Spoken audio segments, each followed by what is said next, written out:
All right, testing. Boy, I can still hear you on the phone, right? Yeah, it's still the phone. But no, that's okay because they can see.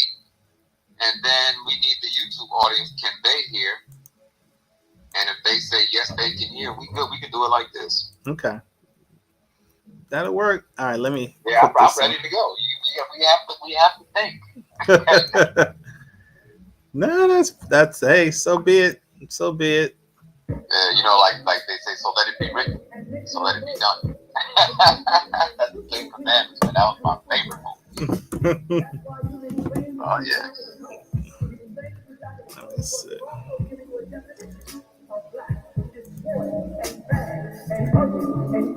Oh, you listen to Dan Tuck Kofi. I knew he come in there with the language. The little microphone app if you like to unmute yourself. Oh, wait a minute. Okay.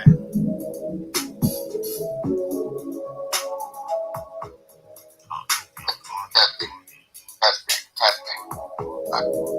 On that.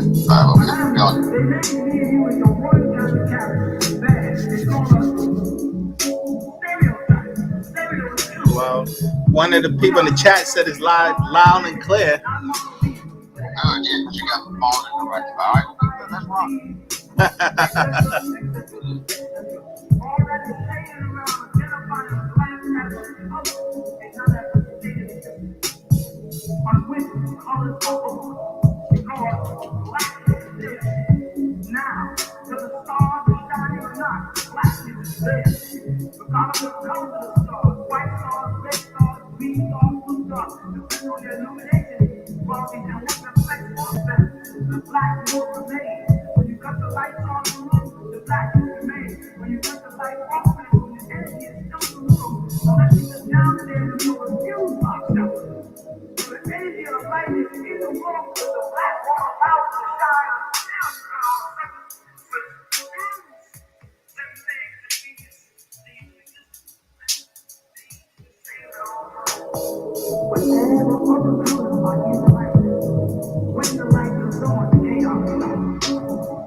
All right, Moisar family, roll back.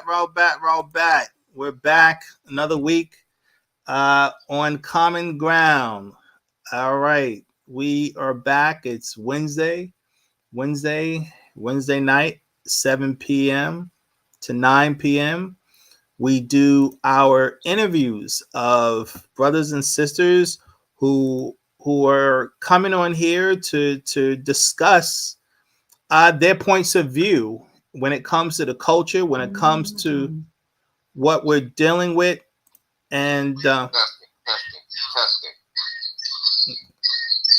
I hear you loud and clear. That's what's up. That was through the app this time, but I hear an echo on. I hear an echo on. You want me to hang up the phone? I won't be able to hear you because we still don't have sound. I see you, but we still don't have sound for. Okay.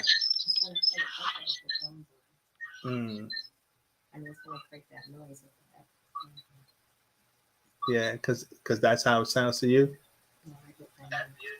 Yeah. Yeah, it's moving through the computer. I have the phone on speakerphone so that the people can hear.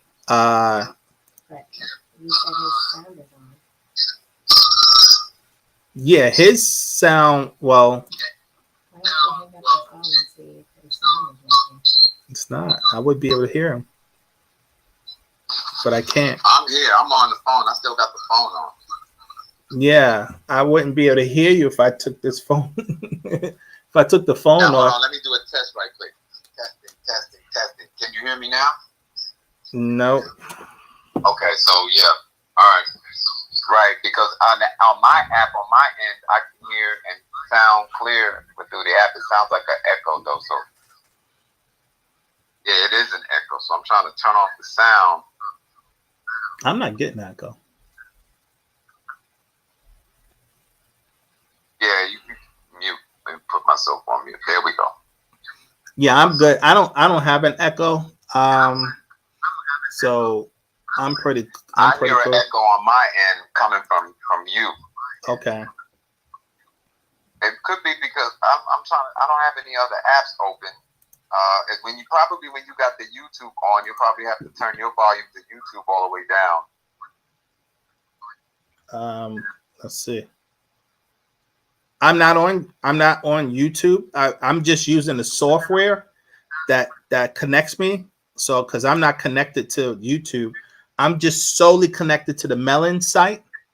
All right. Well, let me leave the Melon site, and we'll just do a live phone interview. They just won't see me. Okay. All right. I'm with you on the phone. I got you. All right. Alrighty then. Okay. No problem. All right. So we're gonna figure it out. Yeah, we're gonna get started. We're gonna do this regardless. We're gonna do this and all. Okay. All right. So let me do my intro real quick, guys. Wu-Sabat to the family out there. Wu-Sabat.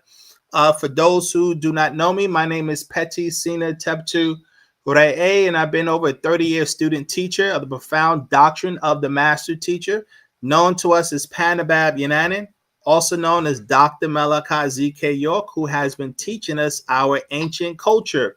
We identify as Wu-Sabat, also known as Wu-Nawak, which stands for those who make decisions based on sound right reasonability, based on the principles of Ma'at, based on the wisdom of the Hutri. In essence, our culture was about being in harmony with natural nature. Our culture was about being in harmony with natural nature. And we argue that the challenges, the suffering that Black people are dealing with around the globe is due to the fact that they got away from their original culture. And we've been under the oppression of racism and white supremacy for the last 500 years. And we argue that the only way that our people can begin to solve their problems is to get back to the cultures that were designed to work for us, because foreign cultures, European cultures, are literally the cause of all the suffering that we've been dealing with. In fact, it's the cause of all the suffering that the planet has been dealing with. And we argue that our people have lost their ability to reason soundly in order to create productive, progressive lifestyles. And we're saying this has happened because we've given up on our original way of doing things, of how our ancestors used to live.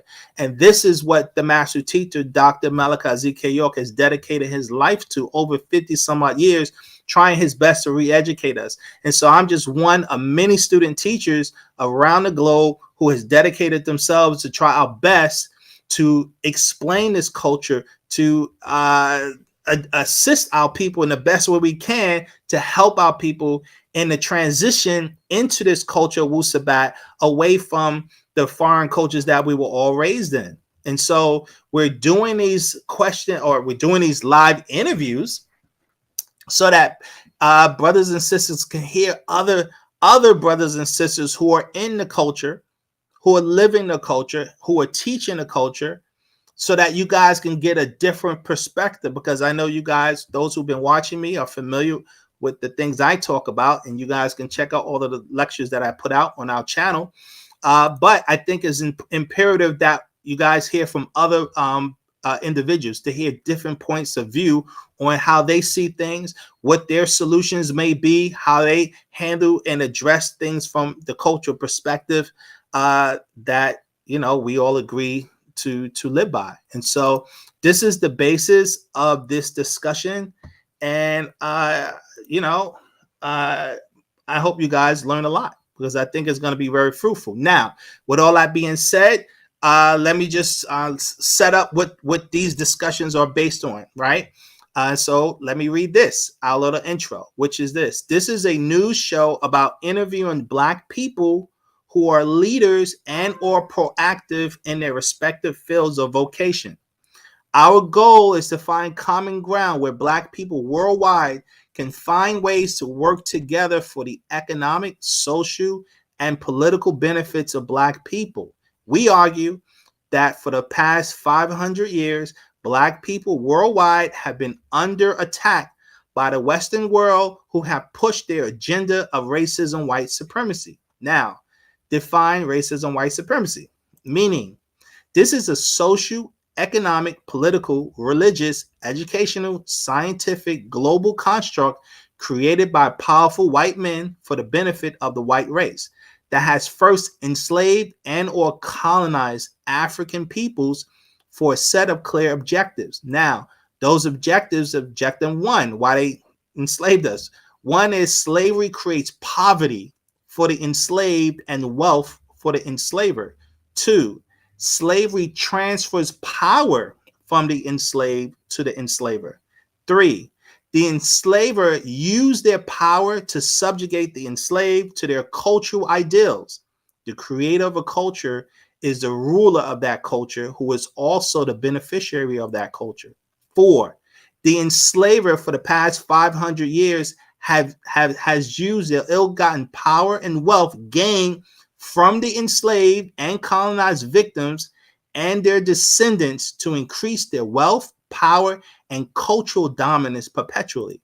Five, we live in a world today where white culture dominates the world, and white people develop military, political, and economic power to maintain their cultural global dominance in their minds perpetually. And six, the goal of this racist agenda is perpetual cultural dominance, where the races maintain their control by being the ones who create the laws, rules, and regulations with their open door policy for other races to conform to the dominant white culture or be labeled a cult, terrorist, authoritarian, criminal, isolationist, or any other negative label that the dominant white media and their advocates can use against you to assassinate your character. Now, we here at Newport.org are Sabaeans by race and culture, reject racism, white supremacy in all its forms and its deceptive ways that it tries to present itself. We totally agree with the thesis statements of Dr. Joy DeGory, Nully Fuller, Dr. Claude Anderson, Dr. Amos Wilson, Dr. Umar Johnson, and many more who all have addressed these issues in their unique ways as scholars within the Black community. We as Sabaeans do acknowledge the actual facts of the three primary races of Earth and all the mixed ethnic peoples that resulted from the three primary races, which are the first world people, us Africans, two, the Asians, and three, the Caucasians. This fact of nature also teaches us that culture is a genetic reality and that all races on Earth have a natural nature right to live by without interference of foreigners. We argue if we as Black people around the world are going to deal with global racism, white supremacy, then it is best that Black people find common ground to assist each other in this fight. We argue that we must create cultural agreements to find common ground to deal with an adversary that is affecting all of our lives. They say the enemy of my enemy is my friend. We believe that love and unity is the solution, but until then, let's find common ground to work on. We believe that the common ground to work on for Black people worldwide is a global reparations agenda to address the 500-year perpetual harm that the white race continued to execute against Black people. Because of the global elites, aka white men, world domination goals, we continue to suffer worldwide, and we demand change. We demand the white race to stop their attacks against us. We demand that the white race repair the harms they have committed against the Black race for the past 500 years, starting with our cultural freedom. Okay, with all that being said, all right, we like to get started. Without discussion, with our good brother. Okay, so let's see. You go by Amun Numa now. Is that correct? Yes, also known as the Sabian Assassin. That's what's up. Okay, that's what's up. Wonderful. All right. So my first question is, one, who are you that you want the world to know? What is your cultural ideals and principles that you adhere to? My name is Reneni Kawun, or Reneni Amun Numa. My name is Amun Numa. I'm a Mudrasu, right? Mulkan, a student teacher of the master teacher, Baba Yananin. I am Sabian, that is the current school right now. That's going to change in the future. We won't be Sabians forever, just like we weren't the Wapians forever, or Ansars forever, or we're constantly progressing on our way back out to the stars. So we are pushing forth our culture, or introducing our people back to their own original culture, which is Wu-Sabat, which is or animism, Fatero Fatar, which is the observance of natural nature and the rules of natural nature. All right, so that is who I am. That's what's up. Next, who is Dr. York to you, and when did you become a student of Dr. York, and why? Well, Dr. York, also known as Baba Yananin, is my savior. You know how Christians say Jesus is their savior? Well, he's my savior. You say, well, what? Yes, because he saved me from ignorance by teaching me the facts and breaking down everything as far as scriptures is concerned, and the language that they were revealed in, and taught me how to question and elevated my mind, body, and spirit to be used to accepting facts from no matter where they come from. A fact is a fact, regardless of the race of the person who tells it to you or teaches it to you. So I was introduced into, back then, the Ansar Allah community in around 1989. I ran into a brother in Richmond, Virginia, really 88. Yeah, I ran into a brother in Richmond, Virginia, because at the time I was just getting into quote Islam. I just heard Malcolm speak for the first time. I never heard a black man talk like that before. You know? Really? No, I never. And I was always one of those. I was riding the bus one day in Richmond, Virginia. I was on my way to work, and I always had a thing against, racism and things. And I said, made up my mind I was going to flip the script and just do better. And then that day, I ran into a bus driver in Richmond, Virginia, and he told me, I said, man, I'm following my Lord and Savior Jesus Christ. He said, Jesus was a Muslim. And I was like, but then, okay, all right, then I started going by the temple with the Nation of Islam. But then one day, I ran into some brothers in white robes in Richmond. They were right there on Broad Street, 2nd and Broad, 3rd and Broad, something like that. And then they showed me a picture of Imam Isa. Back then, I was all under Farrakhan and Malcolm. Right. So when they showed me him, I was just, who is this Arab dude? I don't want nothing to do with him. I want Farrakhan, and this, that. So Richmond, I left Richmond and went to D.C. And in D.C., I had my partner who I was hanging out with. He took me by the Ansar Law store. And then the first tape I got was The Devil is a Man. No, my partner, Corey, who I was waiting tables with, he gave me a cassette tape, The Devil is a Man. Right. And I was hooked. Isaiah 14:12. I'll never forget it. That was the tape that woke me up. Wow. And then I ran into Mental Hotep. And then in D.C., because I used to beat him like a rag doll playing chess. I used to do my circle in D.C. and hustle and play chess and make my money. That's what's up. Wow. So when I ran into Mental, I looked at him in a white robe and everything. I didn't know he was coming through. And, but while I was playing chess, I didn't realize over time he was reeling me in. So one day he invited me by the bookstore. And then I saw him teach class, and I was very impressed with the way he taught class. I was like, wow, this guy here, and like I said, I was hooked ever since I started going to classes. Then eventually I moved to the community.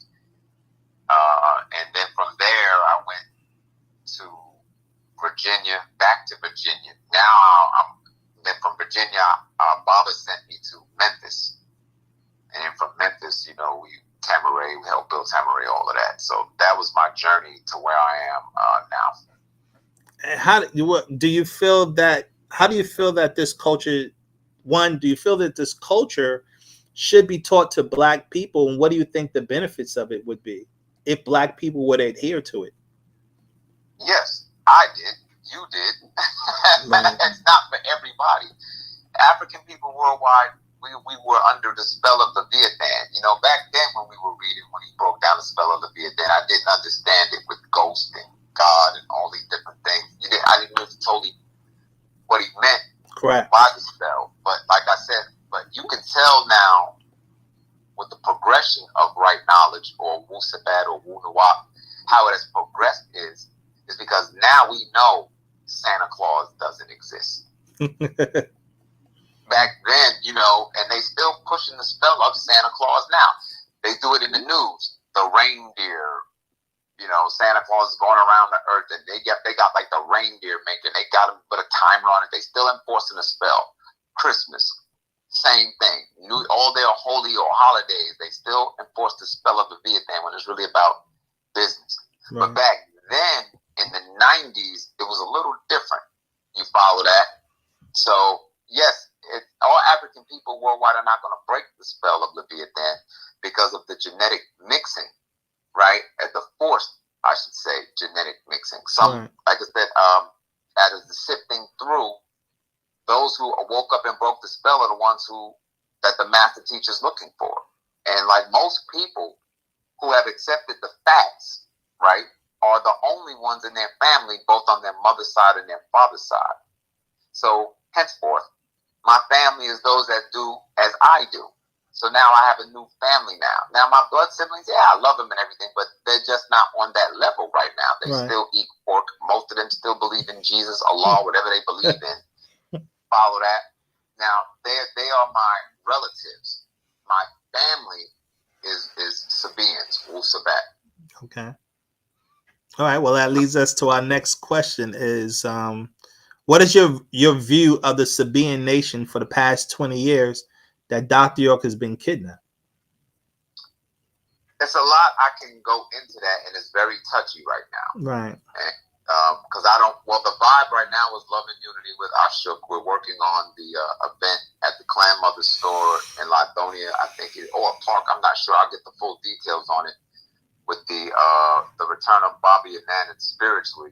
I think that's what it's called. I'm not sure. I don't have all the details. So we're promoting that. We're promoting the Zed Festival at Wade Walker Park. And we had a good event with Hayat Mitwell. That's the brother Lightwave with the herbs and everything. Okay. So that was good. So love and unity is needed. And I sense it coming together because many of us as Sabaeans, Nawapians, Yamasi are studying our language. And that's the bond with us within our culture, our language. I don't care if you claim you're an Ansar, Yamasi, Nawabian, whatever.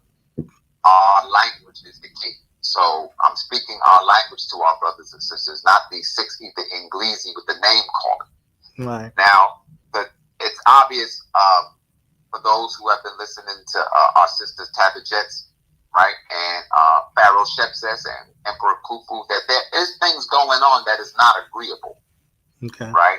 However, we as the tribe has to take the responsibility and ask the appropriate people the right questions to get answers.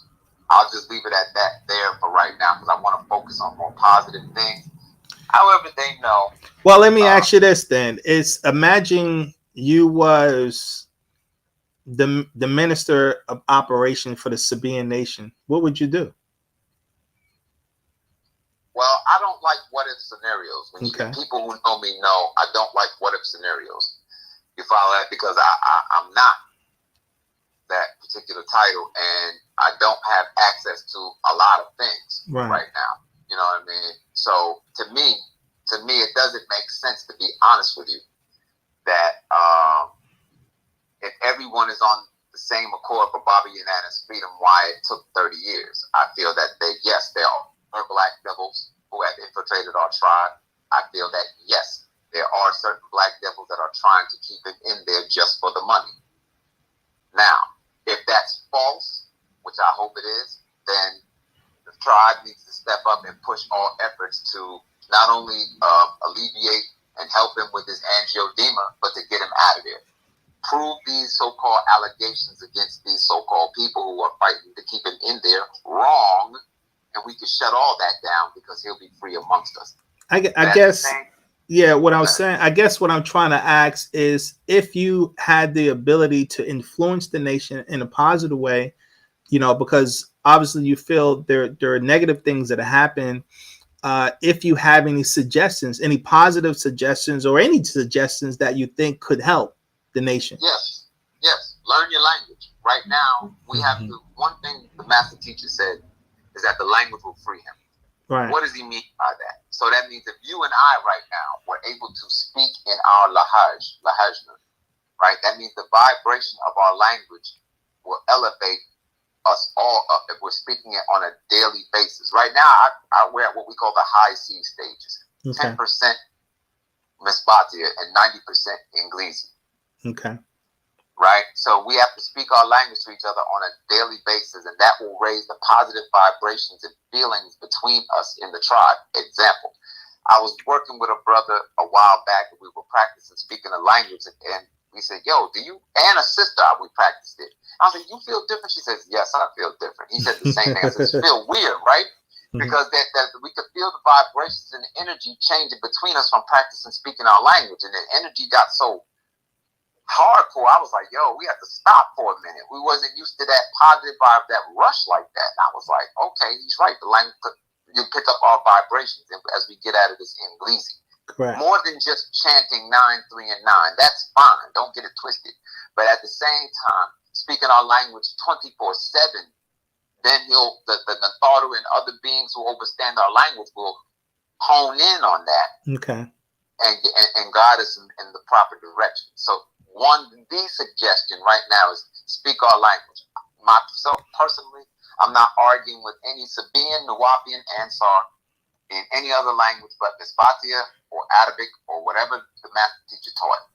Other than, I'm not going to go back and forth with this English and create those negative tones, because on social media I've noticed when we've had disagreements, the first thing they call you F you and you a B and all these other words, and that's so degrading. I'm like, but we're supposed to be the ones that got the answers. Correct. But we conduct ourselves very immature and animalistic, right? And that's got to change. It is changing. With the more we push our lahaj, the language that's changing, because in our language we don't have insult words.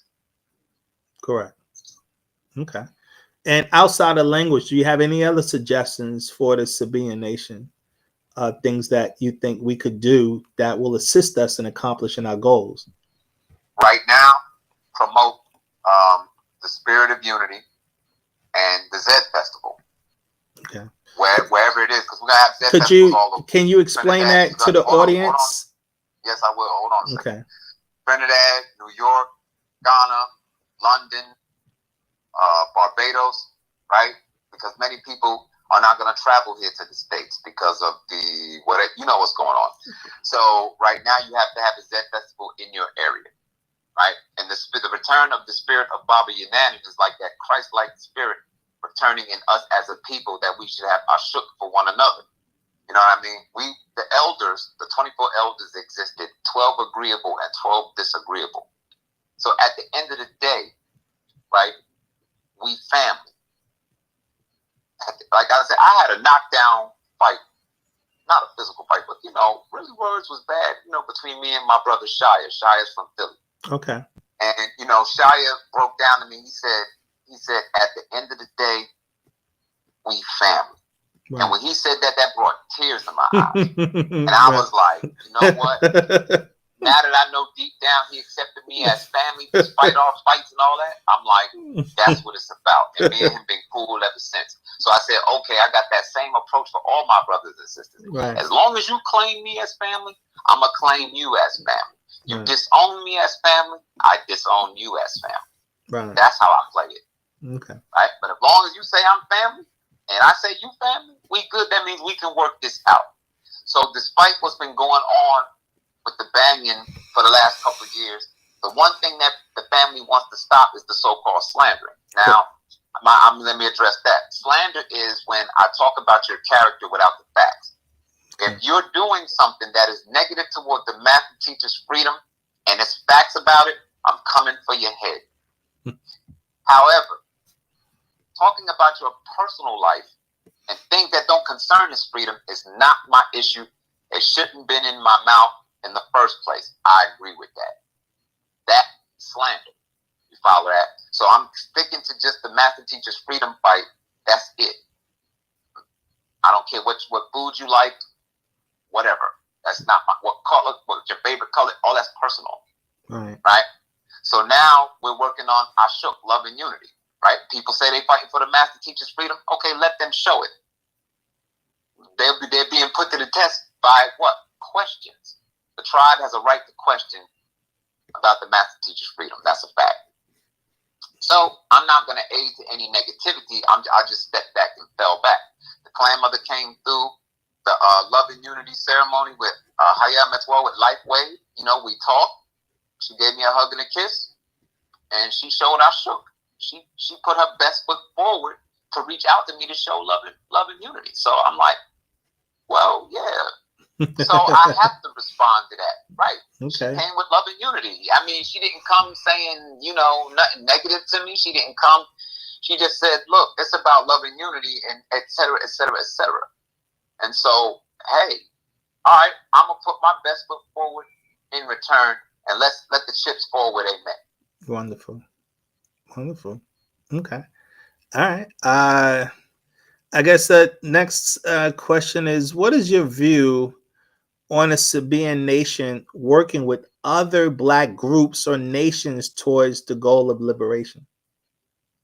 Love and unity includes that also.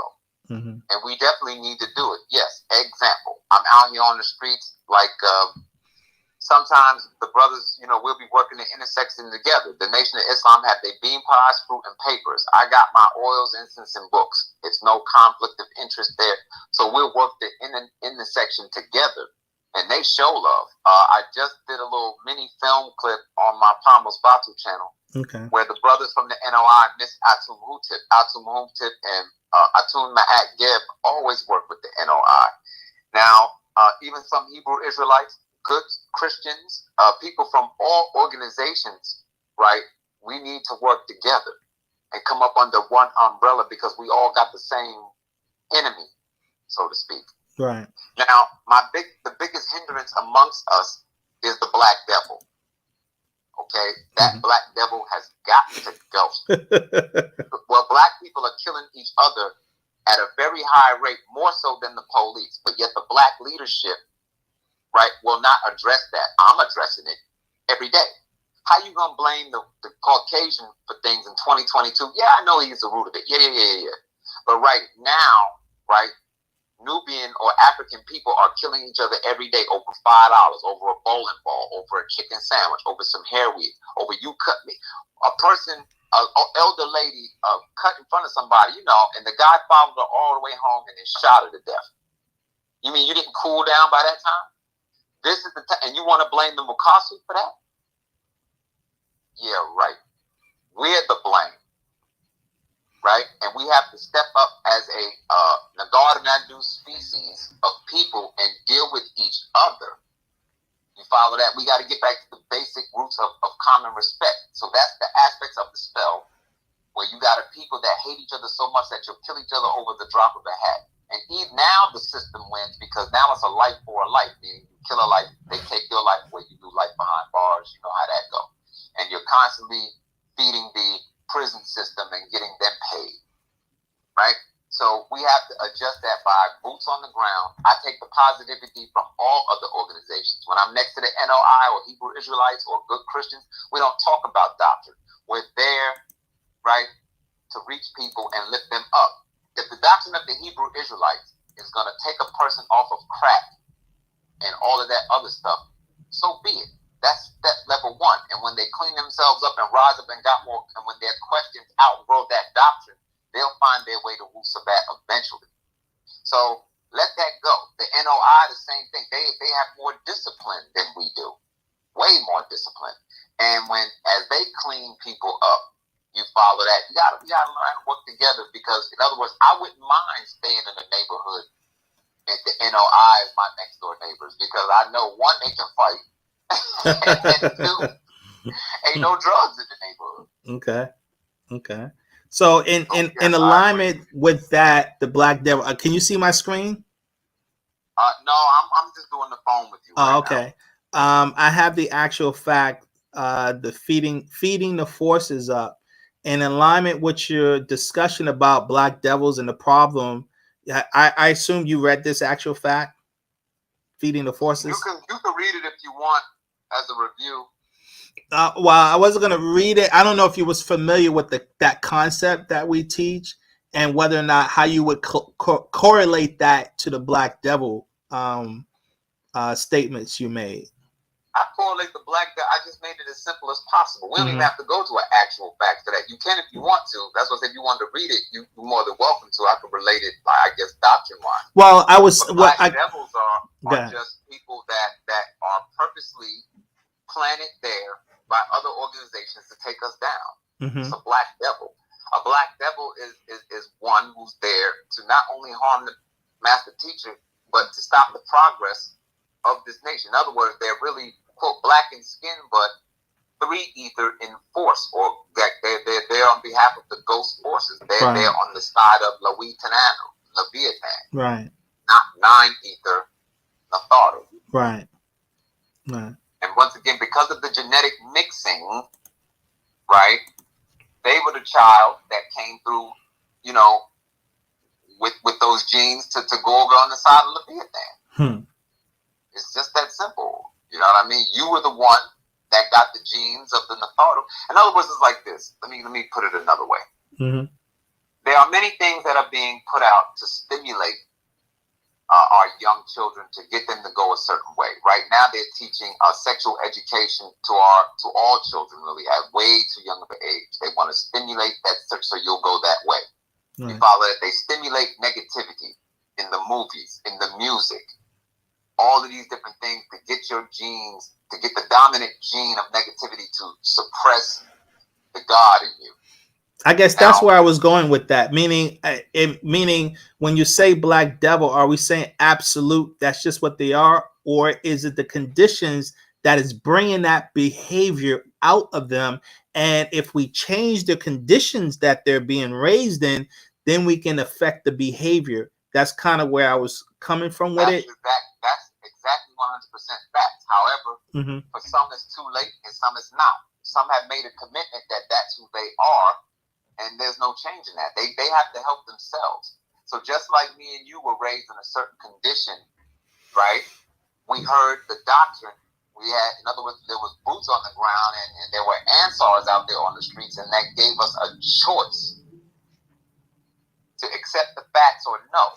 So we have to do this in this 30-year time period from 2000 to 2030, right? To get out there and give people a choice. That's why you have Mablangor, messengers, to give people a choice. So our frequency of putting out the facts has to turn up.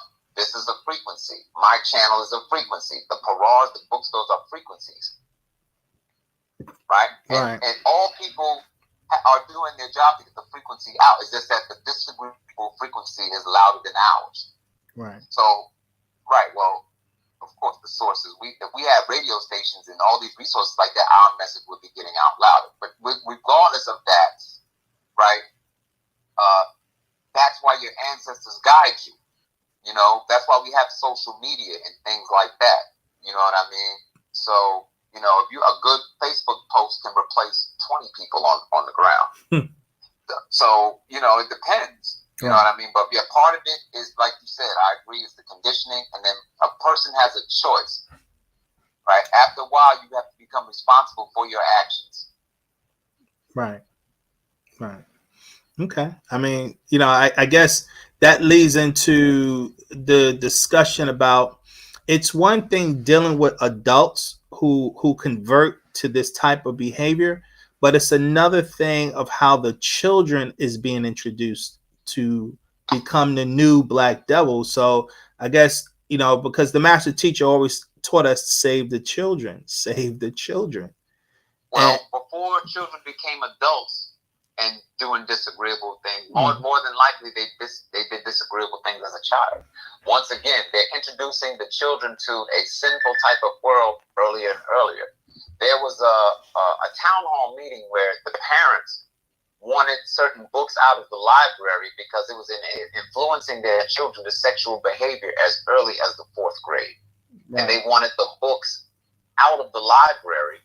These were Mukasu parents, and they ran those parents out of the school. So it's an agenda to all children, regardless of race, that creates this chaos. Correct. Now, we have to create our own society. That's what sovereign means, that we're autonomous, right or wrong.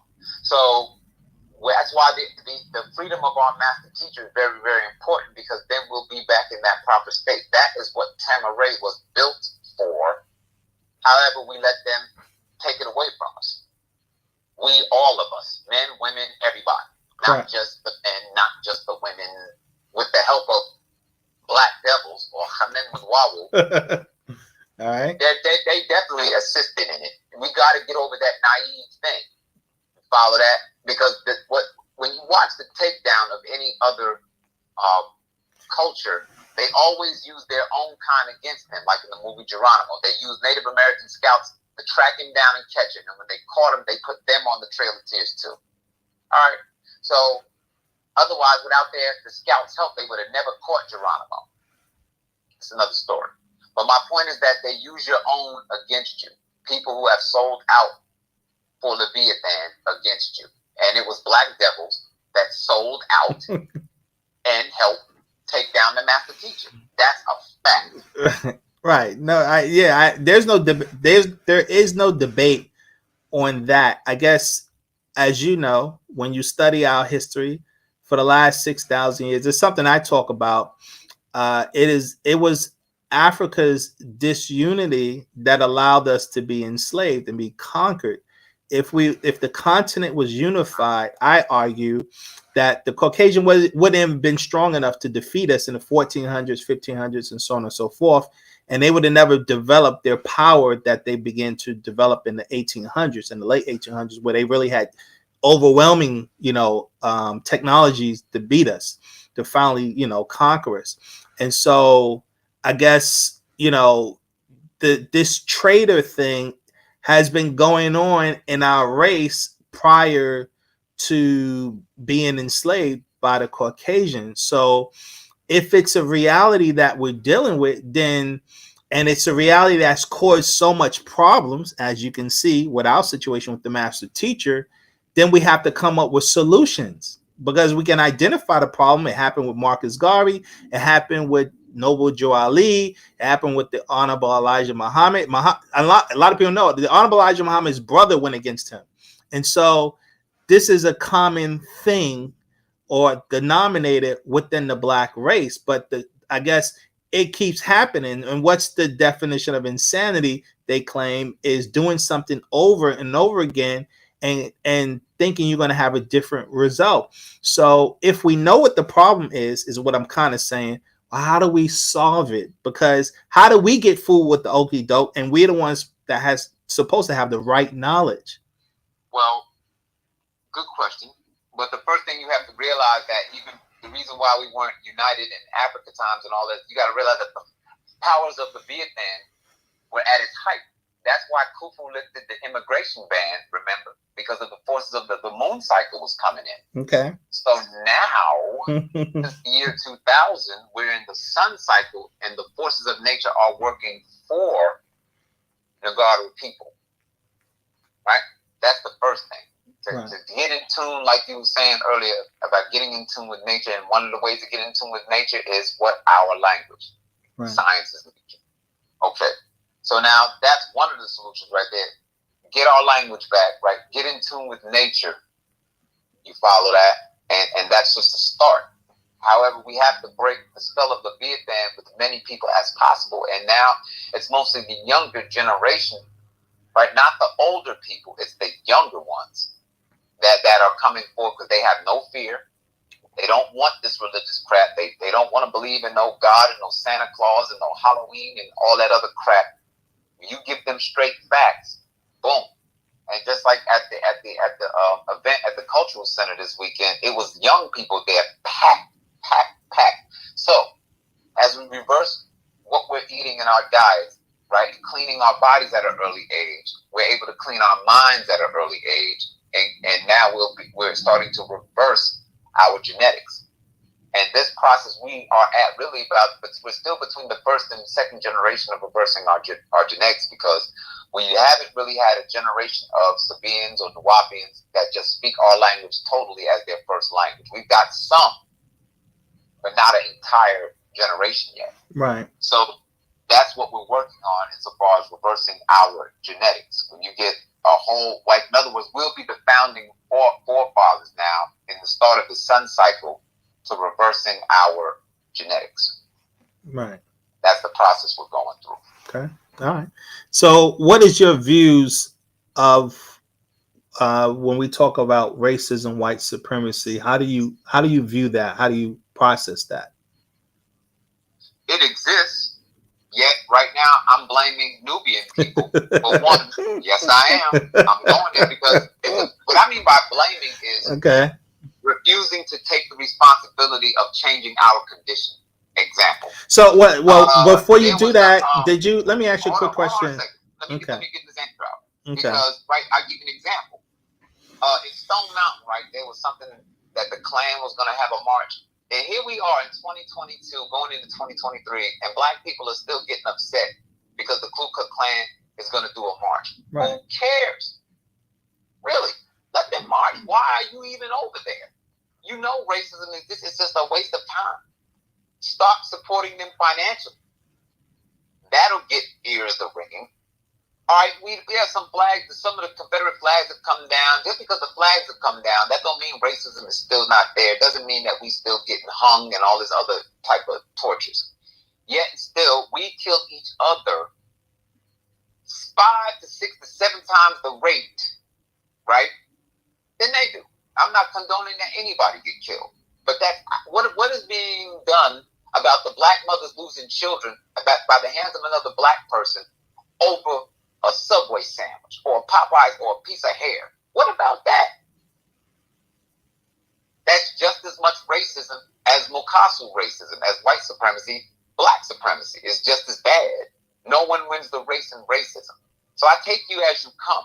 Like I said, I was trapped, right? And I was trying to go back to Memphis, Tennessee, right? And I didn't have no bus fare. I was trying to get to the Greyhound, right? It was crazy how I got back. I was at a black gas station asking somebody for some help. A white MARTA bus driver heard me, pulled up, let me ride the bus to the Greyhound. Another white person I sold my DVD. I had a brand new Sony DVD player. He bought that from me and gave me something to eat, right? And that's how I got back to Memphis. Where was my people? They all walked by me, right, as if I didn't exist. So Baba said, no one with the racism. He said, you got to accept help where it comes from. He said, when a white person comes up to help you change a tire or something, you're going to go get away from me, you a Klan member, or you going to help you take the help and do what you got to do? You have a few good white Samaritans out there. Now, I'm just saying, I'm not about to try to sift through and figure out who's who. All I know is that when they come, they come. Follow that? So that helped me open up my mind and get over the black and white thing. It's not a black and white thing. It's a gray thing. Okay, let me do it this way then. I think when we say racism, white supremacy, we're not really talking about those types of individuals that you're speaking of. I think we're talking about the culture, meaning Africa didn't have porn. Africa didn't have strip clubs and bars and gambling casinos, and we didn't have none of those things that's creating the adversity that we see. We didn't have capitalism where you got one guy has $100 billion wide, everybody else has $10 in their pocket. We didn't create cultures like that. Cultures that create serious imbalancements within society that causes one group of people to be disenfranchised, where another group of people are able to run and control everybody. That's kind of, I think, what we're saying when we talk about supremacy. And white people, as a majority, all support their culture. They don't actually see anything wrong. I'm talking about the mass majority of white people.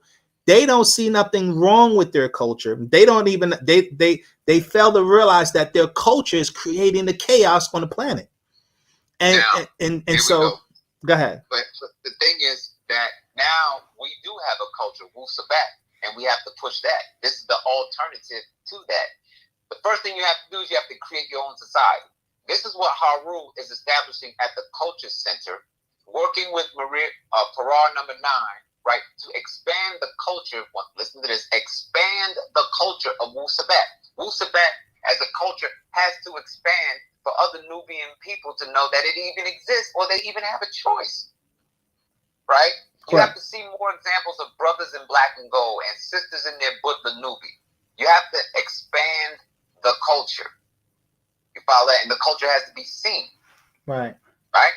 So that's the job of the Culture Center is, and we have to put ourselves in a position to expand the culture. Example, where's our neighborhoods?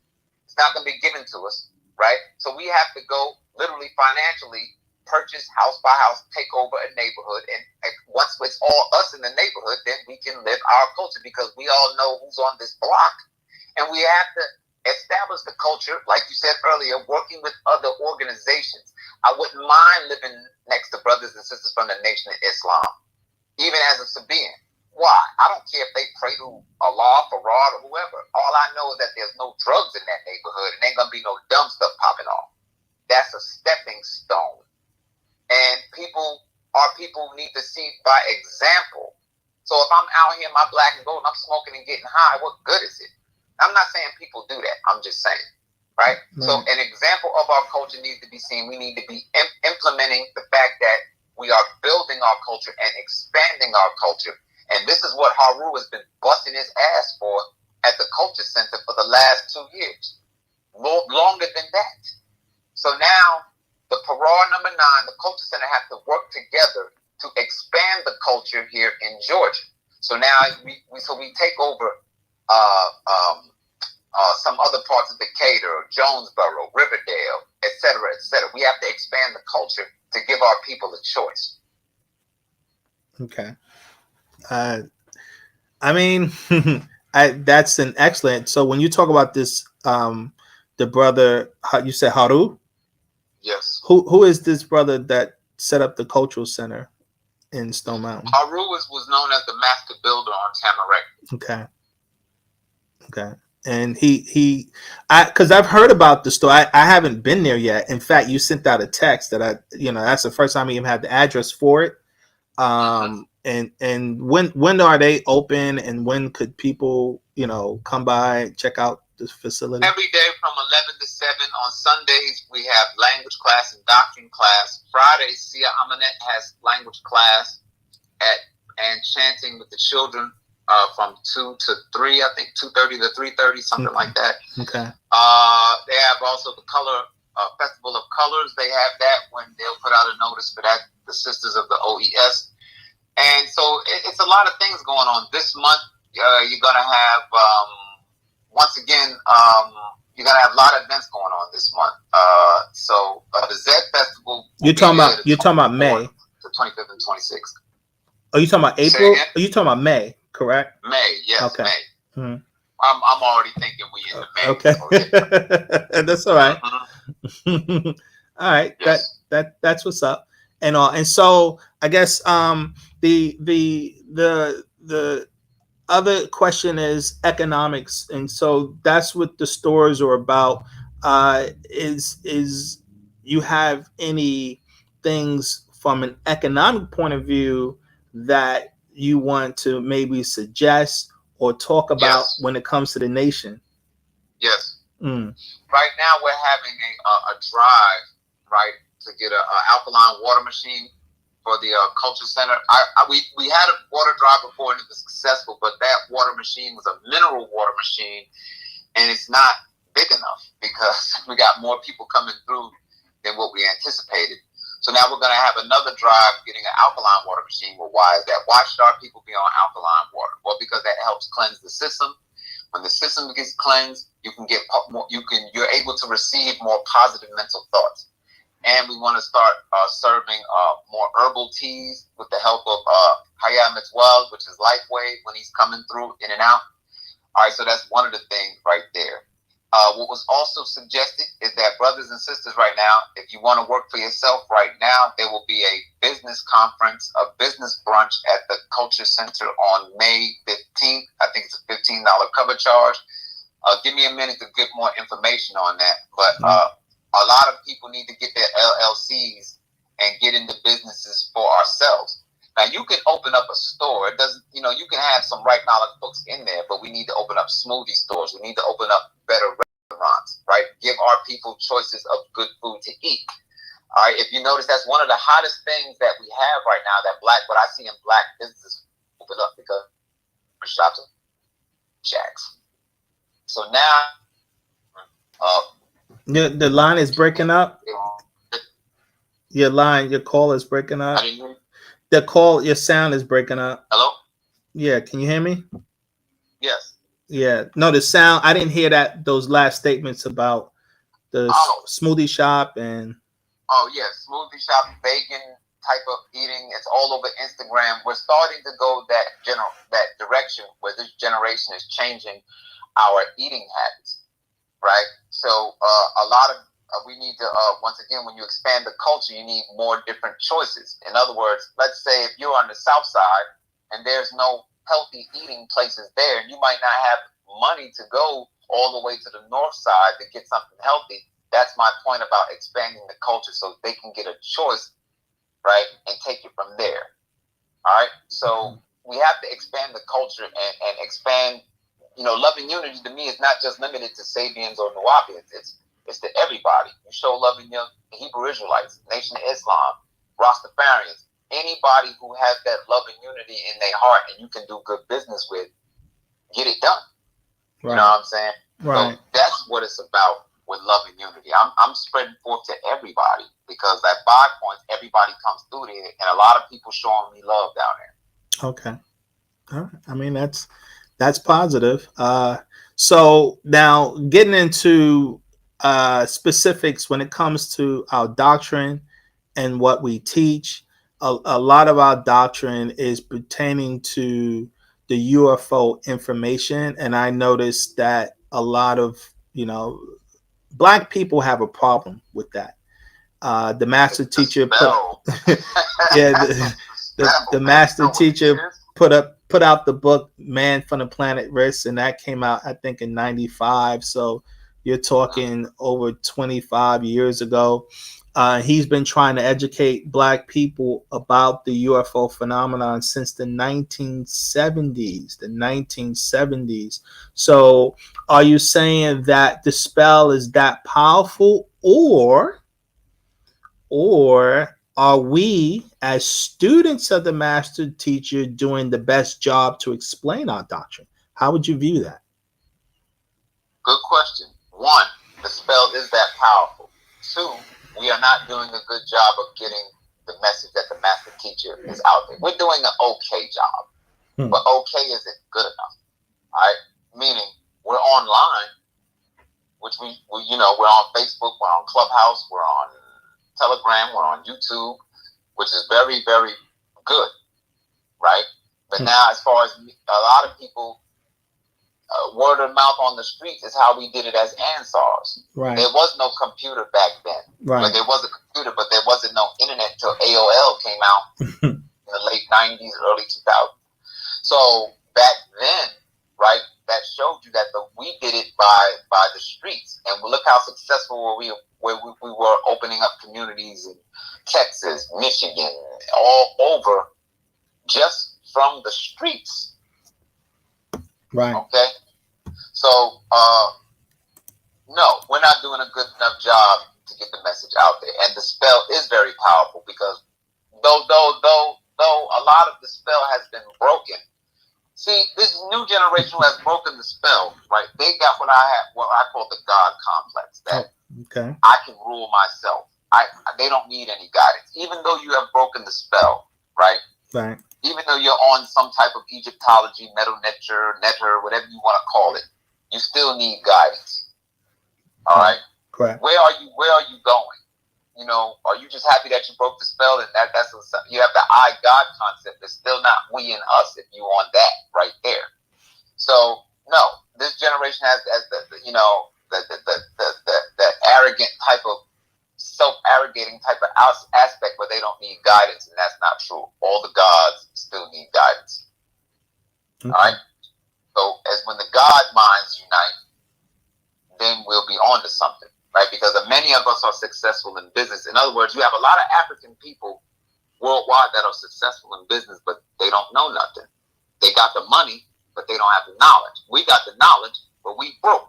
So you got to merge the two together.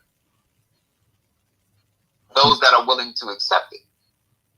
So, I know a lot of brothers don't like the brother Sonetta because of the things he said about our organization. That's right. But That's right. He okay. owes us a public apology. All right. And Sonetta don't get off the hook with that because he uses the master teacher's name because he knows that people hate the master teacher, and he uses it for videos and the boost his ratings up so he can keep his money. Okay, but let me say this. Snake. Okay. All right, but he has a channel that's reaching thousands of people, and we argue. Listen what I'm saying. We argue that we have the right knowledge, and so what will it take? How is it that we're allowing someone like him to outshine us? Him, not just him, because there's a lot of brothers on there. Have that other brother, Black Magic channel, and these guys got tens of thousands of people listening to them. You got that other brother, Billy Carson, who talks about the ET. He's getting more views from people listening to him talking about the ET phenomenon. And yet we have been teaching this stuff for eons. And so, what is it about our organization that we're not doing those things so that we can outshine those guys? Do you have any perspective on that, or have you ever thought about that? Yes, I do. Okay. Yes. One, our master teacher is incarcerated. One. Okay. I don't like, the what if game, but Bob is not with us right now because Bob would have been, remember, we lost 20 years with him. That's a long time to lose. You follow that? Because who knows where we would be right now. But anyway, getting back to the point. Most of these people who have got the shows is because they still on the side of the beast. Right. Indirectly. Right? Because if they were really teaching the total truth and the facts, they wouldn't be rolling like the way they would be rolling. Sonetta's not teaching nothing new. Sonetta's just doing debates and arguing with people back and forth within the 3 degrees. And then whenever they get to the extraterrestrial and it gets hot, he dumps it. All right, that's why he had Prince York on there. That's why he always wants that Nuwapian or Sabaean viewpoint on there without saying it's really coming from us. People want to use our doctrine, right? But yet they don't want to mention the master teacher's name because they get hot. Whereas we come out and saying we do have our formats and our program. Yours is one, mine is another, Pharaoh is Shepsis is another, right? We got more. We just have to be consistent, right? And persistent in getting the message out there. And you got to realize that we're using platforms that we don't really control. So we are still censored even though we're out there. You follow that? That's why the streets, you're not really censored on the streets. All right, and that's why we have our bookstores, because we're not really censored in our bookstores. But on Facebook right now, when you go too hard with the right knowledge, they ban you, fact check you, anything. It's the true people. Like, okay, what's my guy? AMB, African Man Born, he's being censored. I'm being censored. Certain my videos were taken down, etc., etc. All right. Now, there are many people who are also in the entertainment business. Look what they did to Wesley Snipes. They went after him because he wanted to start the Royal Guard of Amun-Re, right, on Tamaray and get some land. They went after him. And he was right about that tax thing. They went after him anyway. Right. All right? So people who are celebrities, many of the celebrities read the books. They know what we're going through. They know we've been infiltrated by Black Devils. What they're waiting to do is for this to get resolved. And when Bob is free, you'll see the many celebrities that come home. Once we cut through all this muck and mire when the master teacher's free, you'll see the big home, the spiritual homecoming is happening now. But it starts with us with love and unity, right? What I mean by that is that, okay, we supposed to be airing out our darn dirty laundry behind the scenes. Yet it spilled out onto the public media platform, it is what it is. It's done and over with. So now, when we are speaking our own language, we can be on social media all we want to. Nobody's going to understand our language but us. The problem is Nubians don't want to learn their own language. That's the problem. Right. However, we go into that level. We have no choice. Right? So I'm not going to be getting into no major debates and arguments with Nubian people, no matter who you are, and you don't know the language. I'm just going to be like, oh, you can't not talk Lahaj? I'll be like, all right, what do? So I'll meet with you later. I'm for real, because I don't need the negative tones right now. Okay. And so people in the family are making up, trying to come together, and the English, because we've been talking for years, right? They stripped us of our land. They stripped us of our language, right? Now we have our language back, and now people don't. That, to me, that's the hypocrites. Those who know. Here's the thing. I used to listen to student teachers all the time. We have our culture, we got our language, we got our dress, da da da da da. And you say, and the brother asked me years ago in the 90s. He said, "Well, do you speak this language?" Oh, my card. And you can ask the average Sabaean today. Let me ask you a question. I'm not trying to. No. That's fine. That's fine. Let me ask you a question. What's today's date in our culture? That's a good question. I know it because I keep the calendar. Yeah. You would have to be up to date. You're right, because I personally haven't been up to date with studying our time system like that. Because I mean we have a 12-month calendar system. We have no.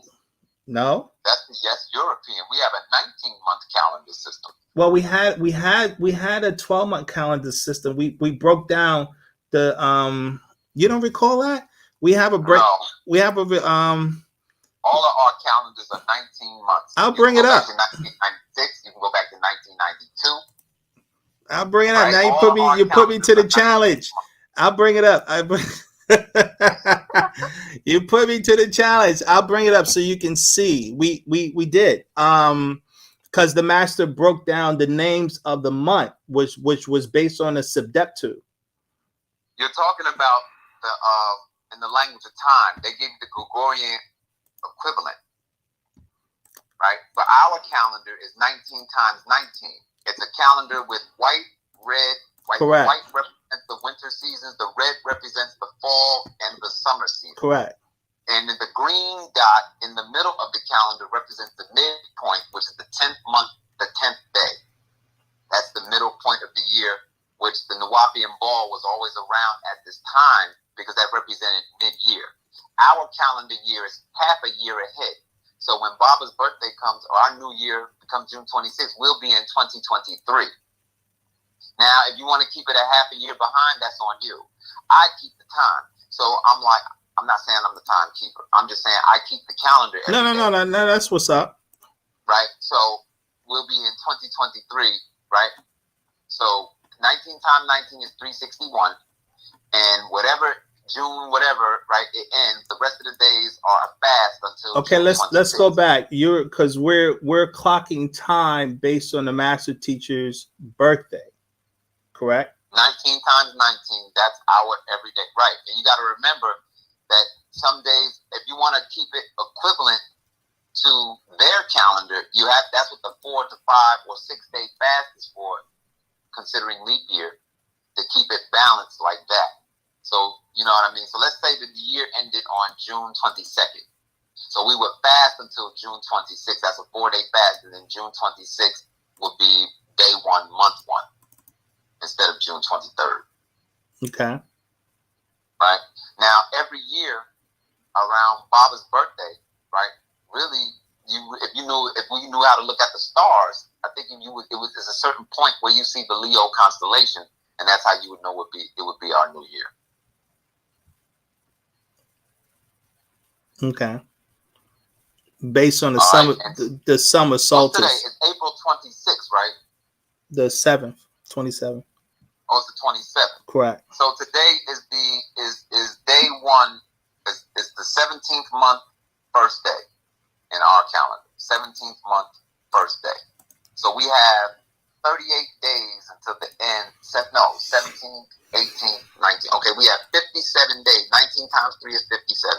So we have 57 days until the end of our calendar year. Okay, so that's a business opportunity, because if we were creating the calendars and selling them, then it would be easier for everyone to be up to date, because obviously all of our day-to-day actions are locked into the Caucasian system because we're trying to live here, make money, and doing everything like that. And our goal is supposed to be transitioning out of their culture. And so this is why they have a calendar system, a clocking system. We actually have to create that and put that into action so that everyone could be on the same page. Because if we're all trying to do it individually, that's where the cracks are going to be. And you're going to find, like you said, a lot of people won't speak the language, or they won't know this, or they won't know that, because we don't have a system set up that everybody can be plugged into. But go ahead. Well, what it is that you have to learn how to live a dual calendar. What I mean by that is this: just like the Hindus do. I'll give you an example. I walked into a store and I can't remember what I was doing, but the guy said to me he was Hindu. He said, "Oh, Happy New Year." And I said, "It's not my New Year." And he stopped. I'm like, "Well," I said, "Is this your New Year?" I asked him. I said, "You look surprised." I said, "Is this your New Year?" And he said, "No, I'm saying Happy New Year." I said, "Because you thought this was my culture. You just assumed that this was my culture." I'm like, "Is your New Year today?" I said, "When is your New Year in your culture?" And he told me. I said, "Well, my New Year in my culture is June 26th. That's what I mean by that. So he's living a dual calendar. Right. He has the Gregorian calendar, because you have to do that when you're in this country doing business, because you deal with banks and you courts and all of that. But yet and still, just like other cultures, they have their own New Year's, they have their own holidays, they have their own calendar in which they live their culture, and then they're also in tune with the Gregorian calendar in which they handle business. So we have to do the same thing. Yeah, I agree. You're absolutely right. Although I think it's a good idea if someone does create a calendar system. And it's already created. We just have to just like I'm doing, I'm implementing it every day by keeping it and reminding people. If you ask the average Sabian what's today's calendar date, they don't know it. So I'm like, I'm here to remind you. They're not. That's what I'm saying. They're not gonna know it, because obviously that's your focal point. Those concepts right there. Because I have a different focal point in the culture. It's like the master. Well, there's enough room to have a different focal point. No one person can cover it all. So I'm a linguist. I'm a see, that's what makes the master. I got that, and I got the date, and I got the language. Okay, now the other parts of our culture, right? Okay, you got another aspect, and now we work together and blend it in. Right. See, that's why we're having these. That's why I wanted to have these discussions, because of that. Because what I was trying to say was that this is why the master is the master teacher, because I like the mind to teach us so many different things that we used to know as a people in our ancient culture, but obviously we forgot. And so now he has to re-educate us on everything. That's why we say in our culture, in essence, you got to be born again, starting fresh, because everything we was taught in the European system is completely opposite to how we did things. And so we have to learn everything. But it's vast. When you're dealing with a culture of a nation of people, you're dealing with a lot of different subject matter, and it's extraordinarily vast. And so that's kind of where my suggestion is: we need to have some kind of system that makes it more of a easier way, I guess, where our people can begin to get those basic things like the language, like you said. Obviously, because in this society, our children are coming out of the womb and being taught English, and really we supposed to be educating our children in Sabaean. The master teachers, like, that's all they really should be speaking is Sabaean. But we have to have a system to introduce that to them. Now, here's the importance of autonomy and sovereignty. Because our culture is in exile, and genocide has been committed against us as a tribe, this is what Tamaray was for.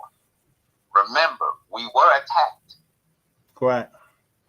So that can't be, that's why I say never forget May 8th. Correct. Shout out to May 8th survivors. But with that being said, so Kufu has a point. He says he's trying to move a ship. So to move a ship, right, or to establish your own nation, you need a lot of people to do that. Now, I don't know.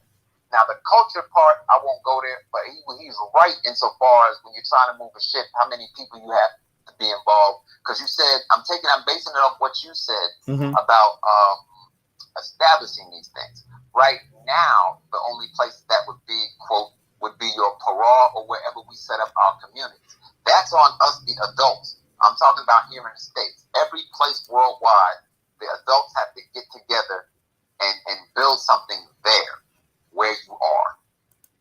Right? So now I'm here in Georgia. So I have to work with the family and the community here and say, hey, look, man, we need our own neighborhood. We need this, we need that. And if people don't work with you, then we're going to continue to suffer. That's why I say I'm not limiting myself. I'm working with other organizations for people who feel the same way. So if the Nation of Islam, Positive Hebrew Israelites, Positive Christians, Positive Rosters, or whoever want to get a cul-de-sac as a neighborhood and say that's us, let's do it. Because we know we're not going to have no drugs there. We know we all know, you follow that? I'm working with anybody in the spirit of love and unity who wants to make this happen and protect our children. The doctrine and stuff like that will phase out in time.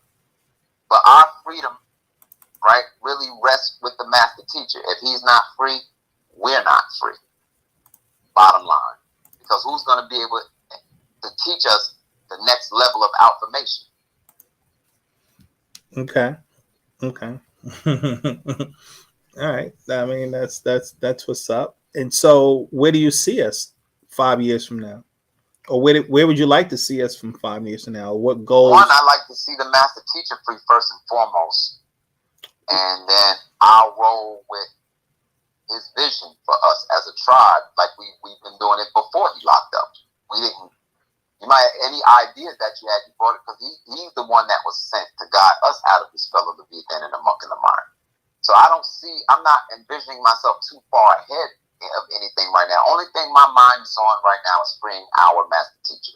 Everything else, I'm just doing just for the survival until that time. You know what I mean? So right now, we're working on expanding the culture of Wu-Sabat here in Georgia. I can only work where I am.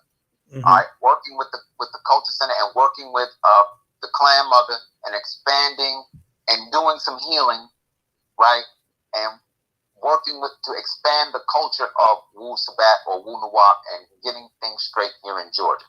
Helping people opening up bookstores and businesses, right? So we can get some sort of financial independence and then we can build our own schools for our children. We can have our own communities where our own children can feel safe and do their homeschooling and not worried about this system. But we're not going to do nothing broke. Okay. So that's why we do the Winning with Wealth with the Hootie on Wednesdays, right? Getting people we're working with people from whether they're Christians, I don't care what they are. But a lot of people, like I say, have good hearts, right?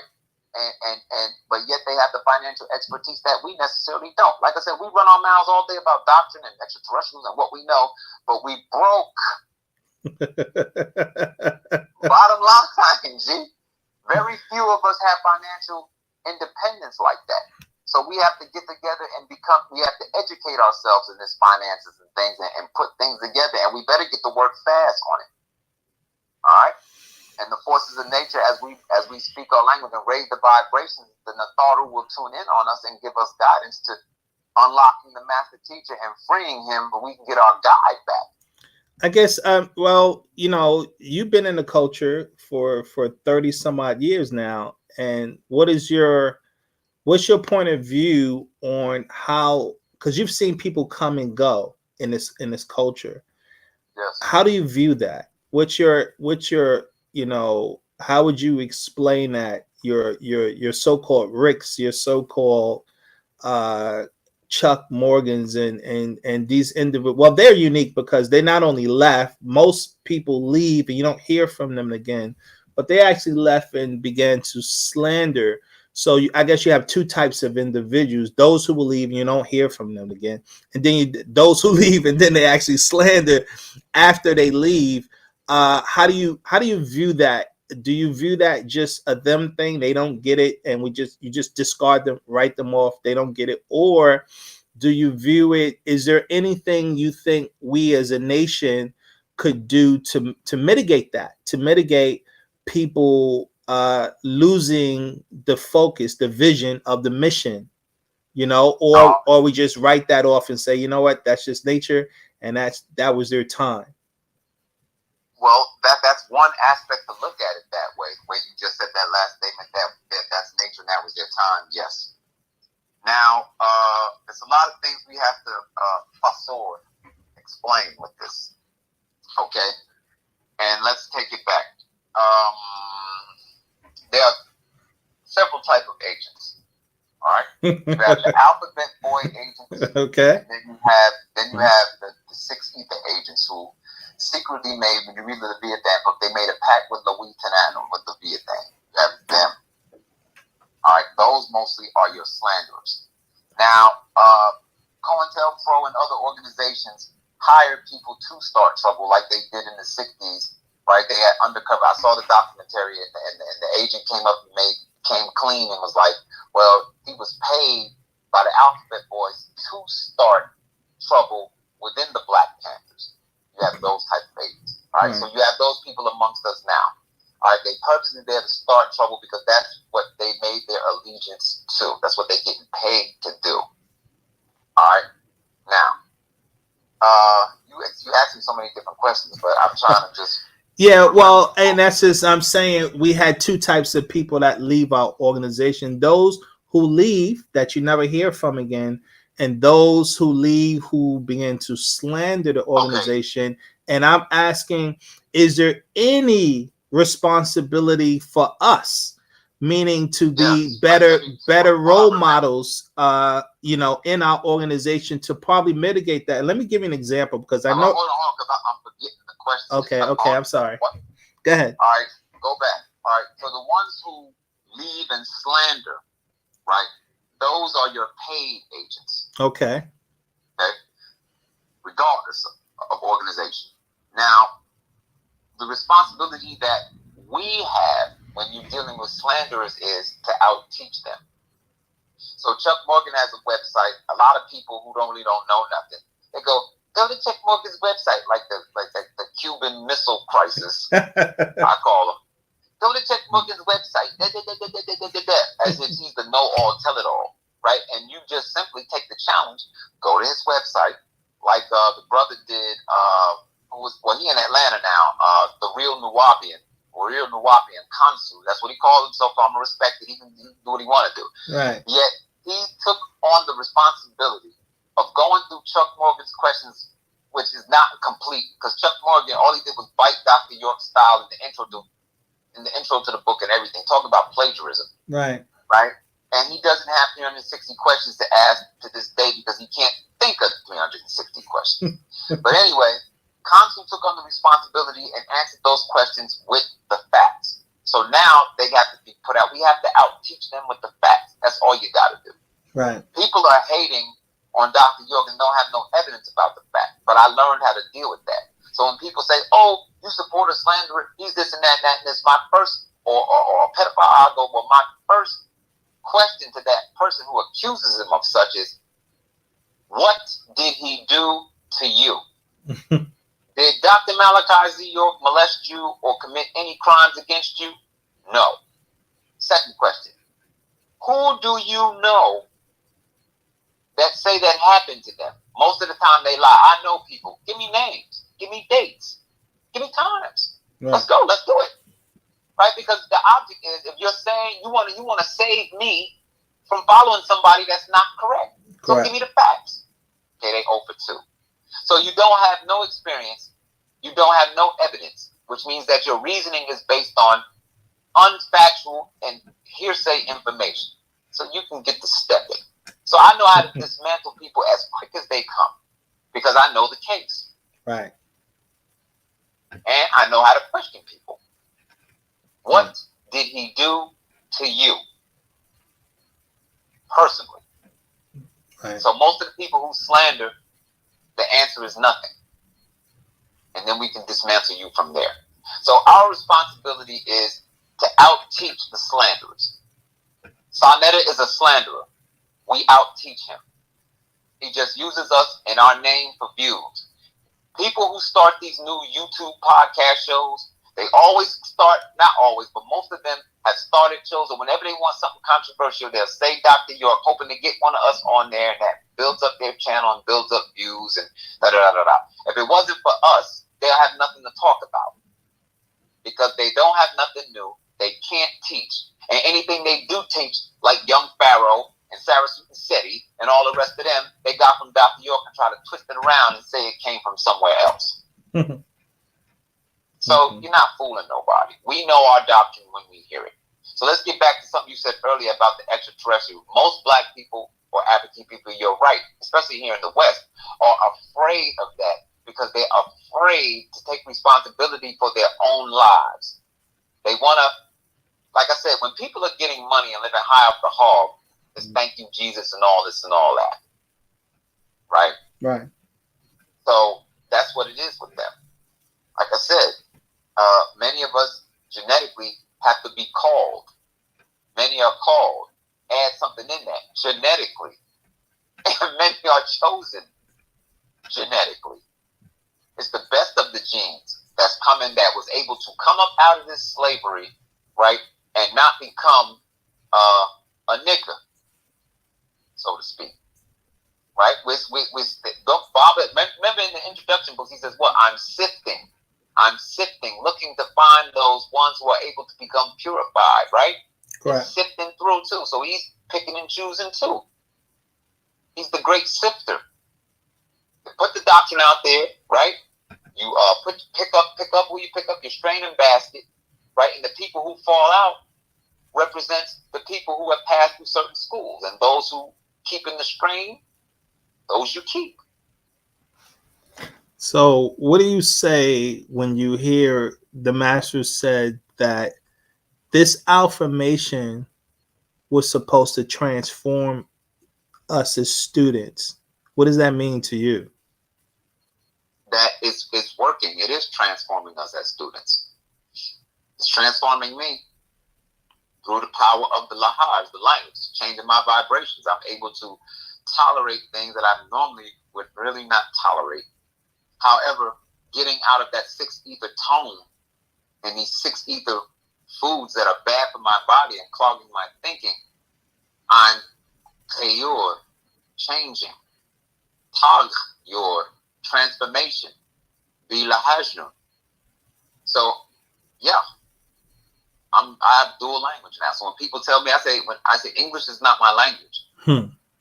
I speak it, but it's not mine. Wu-Sabat, Nuwapuyi, or Misbatia, that's our language. And we're going to have plenty more languages to learn. We are not at 76 trillion years worth of knowledge yet. We're not even at a third of it. So we're not going to be Sabaeans forever. That is going to change. That school is going to change. Just like I said back years ago, y'all think we're going to be Nuwapians forever? What are you going to do when he changes the name? What happens is you leave people behind in that school. Right? Just like this right here. So we're not gonna be Sabaeans, and all of a sudden he's taking us higher and higher back to the stars. Because if you remember the books, you had the beginning, the middle path, the ending, right? Now the Patarak, the actual facts, and he's got a lot of more to teach us where they can't follow. So now you're not going to be able to confirm this next level of affirmation he has to give us in the books, or I'm talking about in the Mokasu's search engines. Whenever I listen to these groups on Clubhouse and all that, they philosophizing back and forth all day. They know Dr. York got the answer, but they just philosophizing. Right? So when you get to the point where, because everybody wants you to have confirmation, how can you confirm what the master teacher teaches, you know what I'm saying, if it's not out in the Mukasu books or in the search engines on Google and YouTube? I can see if we had an African search engine, our own search engine, but we don't. All of them is there because we're not putting up satellites, our own satellites. We're not doing that. All right. So the only way to confirm this next level of affirmation that he's giving, which you should have been raised to do by now, is through your own soul. That's how you know you've been transformed or changed. Okay. A brother actually in the chat asks, I'm not sure what the question. The question. Oh yeah, I forgot about that. He was asking, what time would it be right now if it is the 17-month first day? Yeah. Now we do have our 38-hour clock. To be honest with you, I don't know. I haven't been able to implement that yet. Now, the 38-hour clock is similar to Men in Black when Will Smith was talking with Agent J, or for lack of a better words, he said, we're on a 38-hour clock. He said, a 38-hour time. You'll get used to it. See, that was subliminal right there. A lot of people missed that in Men in Black, the very first one. Right. All right. So, yeah. So, in other words, but now because we've lost tune with the sundial, for lack of better words, you know what I mean? Though you still have multiple times going on at the same time now in other cultures, our culture is not set up in place because our land is not set up in place. So right now we're still in exile as a culture because the master teacher is not free. So I'm sure as a time. You broke up. Can you hear me? Yes. Oh, okay. Yeah, it broke up on that last statement. Oh, I said as sure as we master our language, as sure as we're mastering our language, when we have our own land set up, when the master teacher's free, we'll master our time as well. Let me ask you: do you have a perspective when it as when it comes to men in Wu-Sabat versus females in Wu-Sabat? When it comes to how you would address them within the culture. Repeat that question again for me. Do you have a point of view on how you see men in Wu-Sabat versus how you see females in Wu-Sabat? Yes. I see us both as equals. That's it. Okay, so the master teacher does make it clear that we're equal opposites. How do you have any view on that? Meaning, because obviously only opposite is the gender. A woman has her responsibilities and she's great in that which she does. A man has responsibilities in Wu-Sabat and men are great in what they do. We're providers, they're nurturers. Make it work. So, because obviously we have a very extensive culture. We have the 33 commandments. We have the canons of Wu-Sabat. We have obviously the Pataraks. And so we have a lot of things to learn so that it can be implemented. And so I guess one of the things that I'm trying to figure out as a nation, a body of people, as to how we make it easier to implement the cultural principles that we live by, so that everybody can begin to get on page. Now, of course, you suggest the cultural center that you guys are setting up, and the other. Well, this is in Georgia. There should be culture centers all over. If you're in South Carolina, if there's Sabaeans there, they should be uniting and establishing something there so they can rally the people or the NOI. Whoever's up there in Charleston, South Carolina, or Columbia, South Carolina, should be rallying together. If they're in D.C., wherever you are, Philly, Brooklyn, Boston, Chicago, Memphis, Birmingham, wherever we at, if there's a group of us there, should be organizing a culture center in their specific area. Okay. And do you have any viewpoints on the continent and us making the transition to the continent? Because that is something we all have been. Continent? We're talking about Africa, obviously, and obviously, I don't know if you knew, because I didn't know that the master teacher, prior to him being kidnapped, had became a Liberian diplomat. Did you know that prior to him? No, I'm well aware of that. Huh?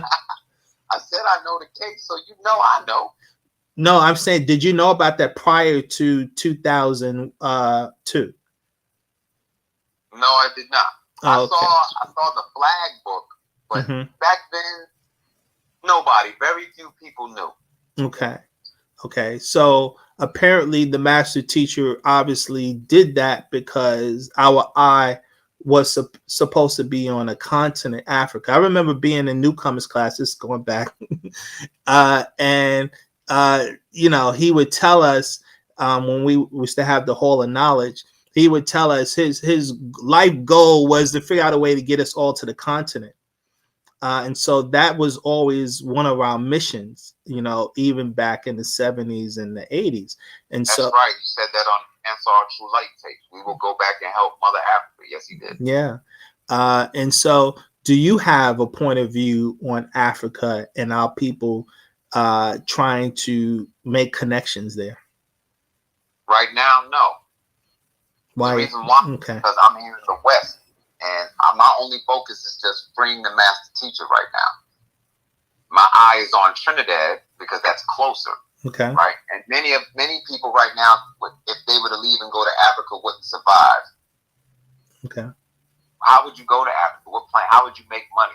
You know what I mean? You have to go there and really plan. Those things are cheaper. Yeah, yada, yada, yada. I get it. But most Africans over there on social media, they're broke. All right?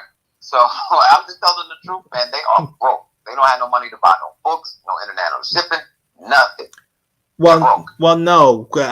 I think it's understood that the continent doesn't have an economic system like that, like here in the United States. So if people are coming from the United States to there, I think the mentality is you're bringing the system to Africa to set up there. I think. Yeah, so that's why getting back, I'm not. That's not where my eyes are right now. Okay. So I'm just keeping it here, and I'm dealing with countries, quote, that are already there. So I'll let people working on the African expertise. That's their job. You feel what I'm saying? Okay. And I stay in my lane, and Okay, no, well, we said that, right? We have our culture is so vast. No one person, I think, will be mastering all levels. That's a process. So we gravitate to certain points in our doctrine, and I think this is good for people to hear different points of view. That's why I'm trying to do these discussions to see where different brothers and sisters are coming from in the culture, to give people another perspective. Well, I like your questions, and I love your show and the format. I'm having a ball here. You know what I mean? Because I'm really able to just unleash it and let it rip. You know what I mean? So, by all means. All right. Now, there's another question in the chat. I don't know if you've seen it. No, I'm looking because I lost connection on my other phone real quick. But go ahead, read it to me. It says, does your clock also have 24 hours and goes clockwise direction? No. Okay. 38-hour clock, and it's the opposite. It moves with the direction as the planet Earth is revolving around the sun. So right now, I only seen the Tamarayan sundial on Tamaray. I've seen it there. I haven't. If you take a stick and put it in the ground, right, you would see how the shadow moves, and that's how you would be able to, quote, tell time. So right now, I really can't, like I said, I can't really speak on the 38-hour week. We're just keeping the basic 23-hour, 56 minutes, and 6-second clock right now. Okay. All right. Well, hopefully that answers their question. Now, are you familiar with the actual facts where the master talks about he is the timekeeper? Yes. Do you have any build on that? And as far as, because I think the master is talking about a celestial clock of time, how he knew that, because who knew about the 6,000 year cycle prior to him telling us that there's a 6,000 year cycle? I don't know if anyone ever taught that before. I never heard it, and only someone who would know celestial time would even know that the moon cycle ended, and then now we're going into the sun cycle, and this is what's going to happen in the sun cycle, and if we don't do this in this amount of years, blah blah blah blah blah. And so he called himself the timekeeper. Do you have any build on that or any perspective on that? I don't really have a build or a perspective on it. From from what I remember, I know that's why he was incarcerated, because he is the timekeeper. That's why they went after him, is because they know he's the timekeeper for a specific reason. That's about, because like I said, I can't remember everything offhand, but I know that's part of the reason why they went after him, because he is the timekeeper. Now, then you have another question in the chat. It says, Nijila says, although there's poverty, Africa isn't broke. We know this. What I was saying is that majority of the people in Africa are broke, because you have a lot of countries just that have money, because they've been infiltrated, and there's a lot of different government corruptions going on in Africa within the different states, right, where a lot of people are poor and starving. With all that oil and resources over there, why is most of the people over there? You shouldn't see any broke, starving people anywhere in that continent with all the resources. China is over there. All different countries are over there for the minerals and for the resources. But China is bringing internet. China is building railways, because China is having a hard time feeding their own people, because China makes fake everything.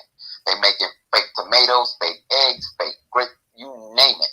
Fake everything. That's why I don't shop at Chinese food stores anymore. Fake rice. They're taking up plastic and they're making fake rice. They're making fake baby formula. So the warning to Nubian people is stop eating Chinese food, because it's fake. They'll cook in car oil grease. They do not care, and they will serve it to us just to make money. This is a fact. That's why most of us are sick, because we're not paying attention to what we're eating. All right. So no, I don't support China at all. I try to stay away from it. But in the motherland, in the continent over there, I'm not in charge of any states or head of states over there. So I have to just sit back and watch the news and see what develops. So that's why I'm really not concerned with the Africa, because it's out of my league. What do you say to the brothers out there that say we're not African? Do you have a point of view on that? No, that's just their choice, because some people might not be African. You follow that? You could be Native American. You don't have to be African. From the word Afrika, which means to divide, it's just a title. You don't have to really claim that title. That's just to keep things simple. All right? Because if you say you're African, well, what state are you from in Africa? Africa is the name of the continent. All right? Now, if you want to say by blood, now you have to nail, are you Iwe? Are you Akan? Are you Adbasa? What tribe are you? So now, you're not has the 3 tribal marks on the side of his face to show you his tribe and his clan. So, right? So the difference. So you're not looking at it from, because we do teach that African is a genetic race, as one race that came from one initial African genetic. Well, you have to be able to explain that to people when you say, like right now, you say African American. African American isn't a race. It isn't even a nationality. It's not a nationality or really a race, because you have no international backing. In other words, what country or state from the world is coming over here invoking international protection upon us from the police slaughtering us, or better yet, stopping us from killing each other? Right. I guess what I'm saying is, we're the only ones. You got to realize we're the only ones that actually teach that. No one else teach that. When you look at the African, when we say this, we're talking about a dark-skinned to light-skinned, woolly-haired person whose origin is of the Tahite or Sands tribe of Africa, who was the original Ethiopian Cushite, who would be our original genetic. Right. So we said we had an original genetic. Again, Africa is just a title. Well, so hold on. If a person doesn't really want to claim that, right, they might claim Ethiopian Cushite. It depends on which way you introduce. Remember, we got range. I don't have to come at you with the word African all the time. Mm-hmm. It depends on who I'm talking to and what they're wearing and what their conscious level is. I can say, oh yeah, we're Ethiopian Cushites, and they might gravitate to that. Mm-hmm. Still, the point is we're 9 ether beings is the bottom line at the end of the day. Mm-hmm. Regardless, Africa is not one of our linguistic words. We can call ourselves Mokmimu, Melanites, Mokmatu, ancient Egyptians, Egypt, right? Not from Egyptos, Greek. All right, we got many titles. Follow that? So it depends. So if a person doesn't want to claim the word African, it doesn't bother me. Well, you don't see that as a form of separation, because I've heard arguments where they almost said we're genetically not the same, we're different people, and yet we teach as Sabaeans we supposed to be connecting to one spirit force, not multiple spirit forces, one spirit force, that we all share the same soul force as a race. So if you have a group those people, I just let them go do their thing. So you don't explain that to them? Have a nice day. If you're not African and you don't connect with the spirit force, cool. Do your thing. So I'm not saying to argue with anyone. I'm saying to educate them if they don't know. If a person doesn't want education, even when they don't know, because if a person is quick to tell you what they are not, they are convinced in that which what they think they are. Okay. So usually when a person wants to know things, they'll ask questions. Then you can teach them, right? So, but if they're convinced, like I said, I'm out there. So people tell me I'm not. I've talked to a sister. She said, "I'm not no goddess. I'm this. I'm that." I said, "But sister, you're a god." No, I'm not. You know what? You're right. Have a nice day. Remember, you're dealing with people under the spell of Leviathan who are coming through 4 generations of forced genetic mixing, and we have inherited their mindset, their blood diseases, everything. So everyone, right, is not going to wake up. Everyone is not going to wake up. That's a fact. Though when I first started teaching 30 years ago, I'm going out here to save the world, and little by little, that's not the reality. That some people are not going to wake up to this genetic doctrine. I don't lose any sleep. What I do is, as long as I don't disrespect a person's humanity and be the best example I can be, maybe they might not get it right now. Maybe my tone of voice wasn't, or the way I brought the information wasn't to their liking. Certain teachers can reach certain people better than others. Certain people are groundbreakers. They break up the ground. Other people, the seed planters. And some people reap the harvest. So it says we have different levels of student teachers depending on the student, how they come to you and what level they at in life. Some people are on Islam. So you have to know as a student teacher, because we went through the schools, how to break down Allah and how it's the same as El Elo from the Sumerian Elul. You have to be able to go into all that. You have to break down what an Adamite is in the Quran and in the Bible if you're talking to a Muslim. Same thing if you're talking to a Rastafarian. You have to be able to talk down Menelik in them. You have to know. It's a lot we have to know, man. Right. So yeah, go ahead. Do you have any suggestions or advice for those students who came into the doctrine after the master teacher's been kidnapped? Do you have a point of view on them? Yes, just seek facts like everybody else.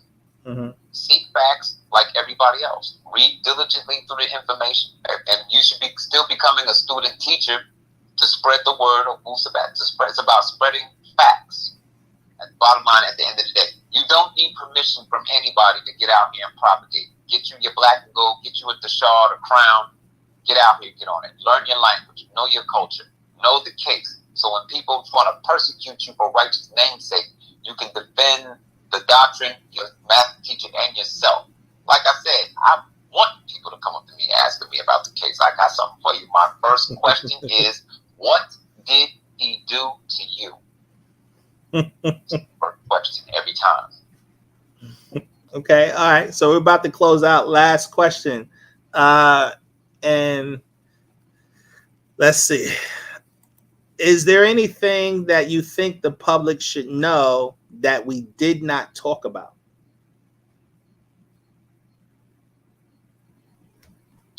Beware of the black devils in our tribe. That's a fact. A lot of people are very naive to that, and they're afraid to address it, where I am not. Let's go back here. Let's go here.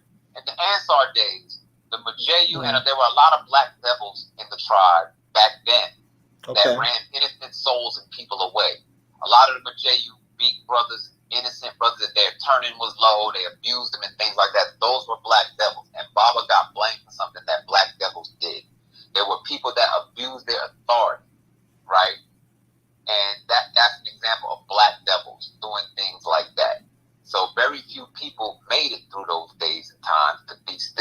talk about it. Yet the bond was established then with a lot of Ansars. The bond passed on to the children, and now we're in a third or fourth generation and reversing our genes. You follow that? So beware of black devils in our tribe and con artists who try to use Baba's name to con you out of money in. Oh, wow, you with spookism and don't have nothing to show for, or a parade or bookstore or anything to show for it. You know what I mean? There's a lot of black devils in our tribe misleading people. So if you questions lead to the facts. Make sure you question people. Get on solid ground before you make a decision. Get sound right reasoning. There's another question in the chat that was asked. Yes. Do you see it? What's the plan for Trinidad? The plan for Trinidad is to finish building the temple. So for people who want to make contributions to Trinidad, you got to get up with, I guess, Brooklyn will give you the information, or whoever's in Trinidad. I don't know who's heading the project in Trinidad, but Trinidad wants to finish the sanctuary of Yanun, or like we call Makdash Berea, which is in Trinidad.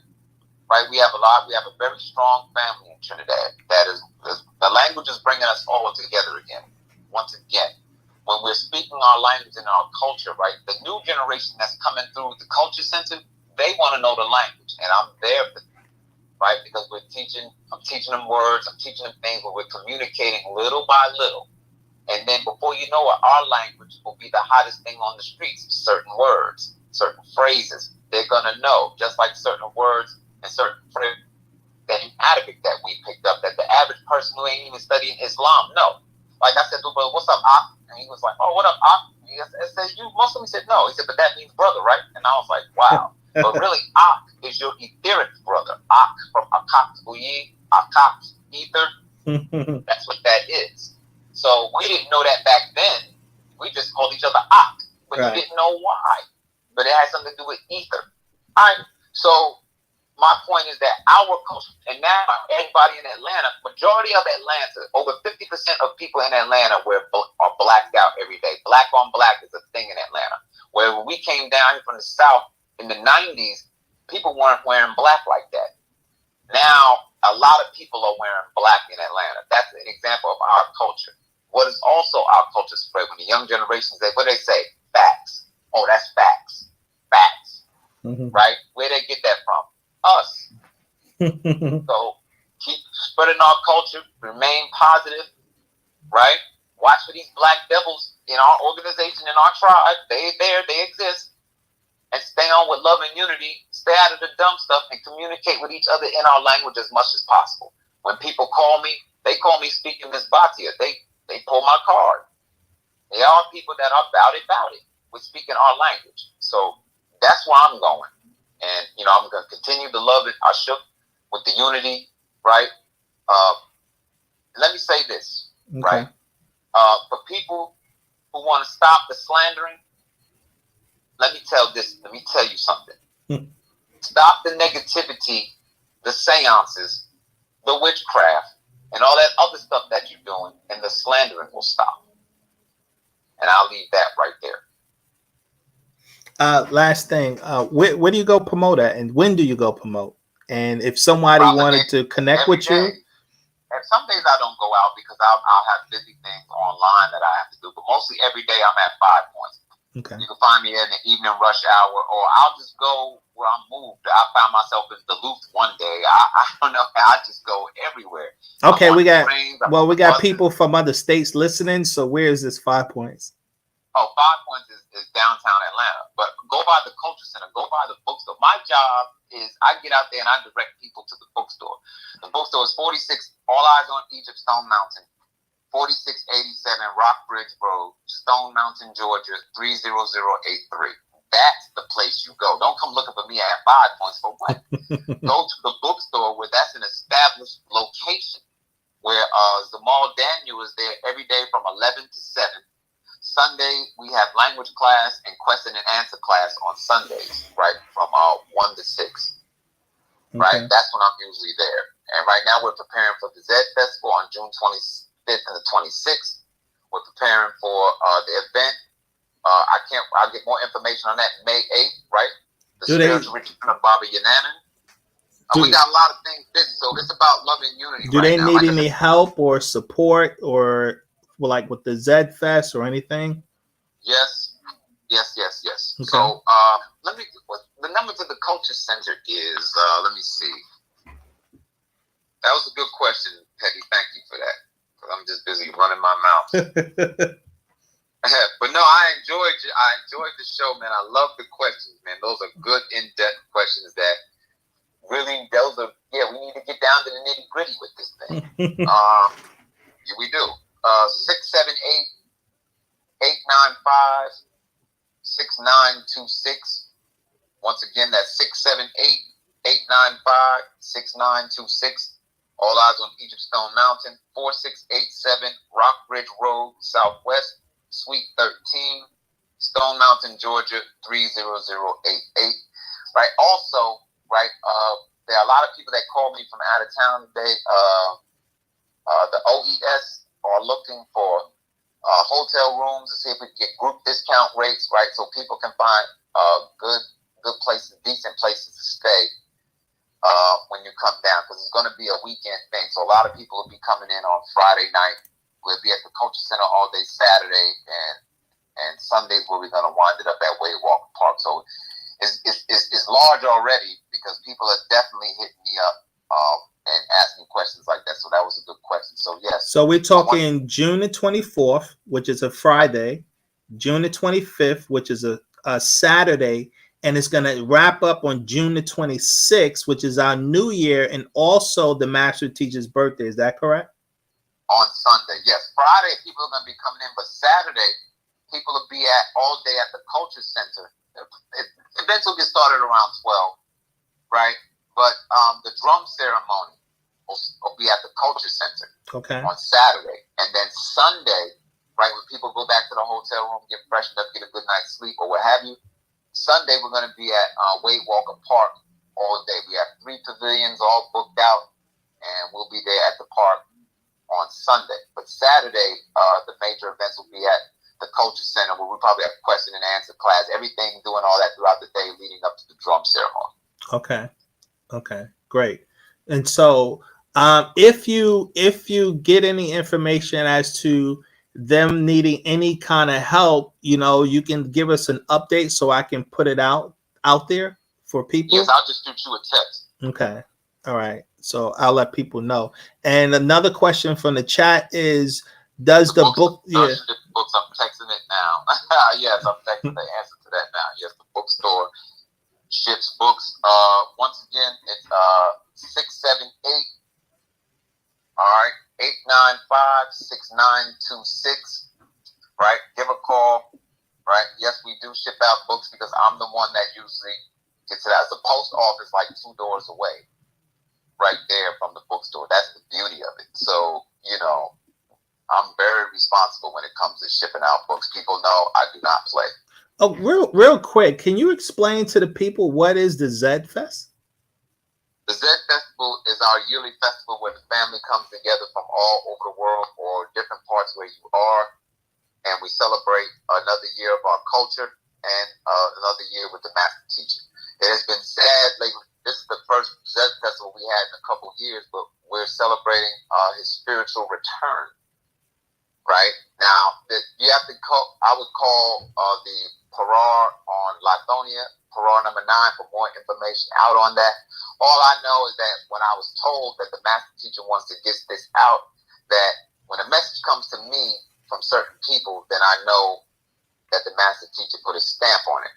So that's why I'm promoting it, right? Because when I first heard it, I didn't know. Now I know, right? So yes, for more information on that, you can get with the All Eyes on Egypt, Lithonia, or Parar number 9, or give a call to Brooklyn, right? In New York, Parar number 1, All Eyes on Egypt, Brooklyn, right? And give them a call, or All Eyes on Egypt, Philly, All Eyes on Egypt, DC, All Eyes on Egypt, Chicago, right? Give a quote, or All Eyes on Egypt, Charlotte, right? You got to give calls to your local Parars. They should have the same information as far as the purpose of the Z Festival. And, oh, okay. No, and to the people out there in the chat, This is our website, this United Sabians Worldwide, and I have, you guys can see it on the screen. This is the official website for the tribe, the nation, just so everyone will know. And on that, we will wrap it up. I think this was a good discussion. Hopefully, people will learn a lot from what you had to say. Thank you for having Yeah, me. yeah, definitely. No, this is great. And if you know any brothers or sisters that you think it would be beneficial for them to come on here and talk about what they're doing and how they see things, please tell them to give me, a shout out, and I'll be more than welcome. It's an open platform to the family. All right. The feeling look you saw. Wadu. All right, Wadu. Okay, our Sabian family out there in the YouTube world and our YouTube supporters, I hope this was fruitful and informative. We have next week we have another brother that's coming back. He tried to come on last week, but unfortunately, technical difficulties. We had still technical difficulties today, but the brother gave me a great suggestion, and we still made it work. And so, either way, we're gonna do these. We're gonna keep doing these, and I hope as you keep bringing different brothers and sisters on, it'll help give us all more data on how we can come together as a family all over the globe. We are a worldwide people. We're one people all over the globe for those who accept, that reality. And this is what we're, striving for, because our ultimate goal is liberation. That is our ultimate goal. So, with all that being said, I thank you guys. I support and love all of you guys in the positive. And I hope you guys support and love what I'm doing in the positive. And until then, much love, much respect, and be safe, Muisar. Why do?